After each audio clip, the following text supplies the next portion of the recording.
जब हम इस धरती पर आते हैं तो दिव्य उद्देश्य के साथ आते हैं, डिवाइन प्लान के साथ आते हैं, लेकिन युग का प्रभाव हमारे दिव्य प्लान को, दिव्य योजना को धूमिल कर देता है, हमें हमसे ही दूर कर देता है।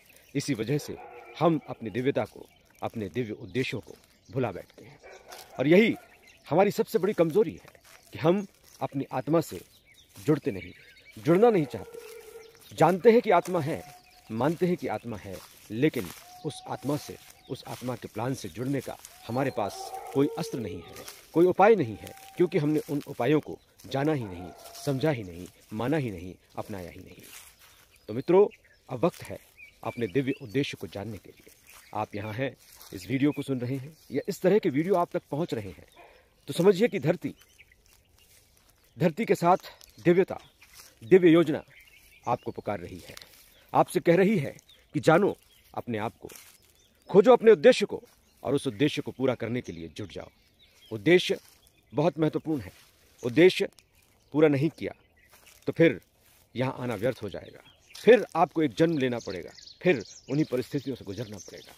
तो अपने उद्देश्य को जानना, अपने उद्देश्य को जीना, यही सबसे बड़ा उद्देश्य है, यही सार्थकता है। उस उद्देश्य को जानने के लिए अपने आप में जाना पड़ेगा, ध्यान और साधना के मार्ग पर आना पड़ेगा, स्वार्थ को त्याग कर परमार्थ के रास्ते पर चलने का संकल्प लेना पड़ेगा। ये कलयुग हमें दो रास्ते प्रदान करता है। एक रास्ता है मेवा का रास्ता, और एक रास्ता है सेवा का रास्ता।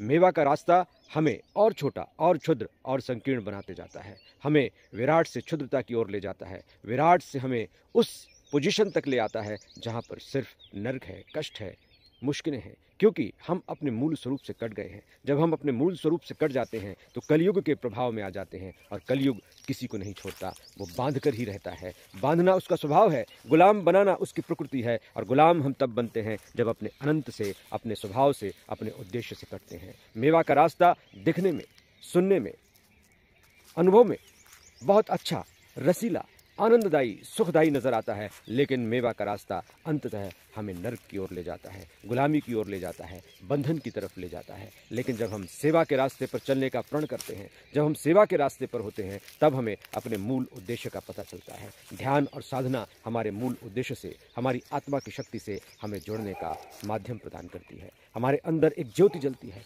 वही ज्योति हमें मार्गदर्शन देती है। उसी ज्योति को पकड़कर हम अपने लक्ष्य तक पहुंच सकते हैं, लक्ष्य के साथ जीवन को सार्थक कर सकते हैं। जय श्री गुरुदेव।